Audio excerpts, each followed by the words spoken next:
Hi friends, நான் ஏற்கனவே இந்த ஷார்ட்ஸ் போட்டிருக்கேன். நிறைய பேர் சொன்னீங்க இந்த மதுரை கட்டு திரும்ப ஒரு வாட்டி ஸ்லோவாக காட்டுங்க சிஸ்டர், எங்களுக்கு புரியலன்னு.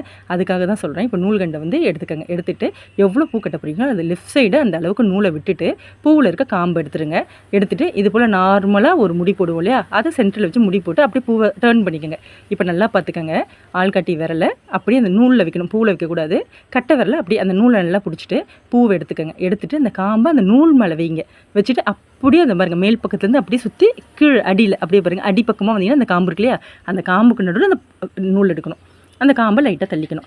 இப்போ பாருங்கள், திரும்பவும் காம்பு எடுத்து அந்த நூல் மேலே வச்சுட்டு பாருங்கள், அந்த நூலை எடுத்து ஒரு சுற்றி இந்த பாருங்கள் 2 காம்புக்கு நடுவில் அந்த நூலை விட்டு எடுத்துட்டேன்னா இப்போ காம்பை லைட்டாக தள்ளிக்கணும். பாருங்கள், நூல் மேலே வச்சுட்டு அப்படியே சுற்றி காம்போடு உள்ளே எடுத்துகிட்டு அப்படியே காம்பை தள்ளிக்கணும். இதே போல் தாங்க சுற்றிக்கிட்டு வரணும். இது வந்து பார்க்குறப்ப ரொம்ப ஈஸி போல் இருக்கும், ஆனால் கட்ட ஈஸியாக ப்ராக்டிஸ் ஆகிடுங்க. செம சூப்பராக இருக்கும். நீங்கள் எத்தனை வாட்டி பார்த்தாலுமே இதை வந்து ப்ராக்டிஸ் பண்ணி தான் ஆகணும். இதை வந்து இதுக்கு மேலே ஸ்லோவாக சொல்ல தெரியல. இதுக்கு வந்து ரிலேட்டட் வீடியோவில் நான் தரேன். இது லாங் வீடியோ நான் போட்டிருக்கேன், நீங்கள் வேணால் பாருங்கள்.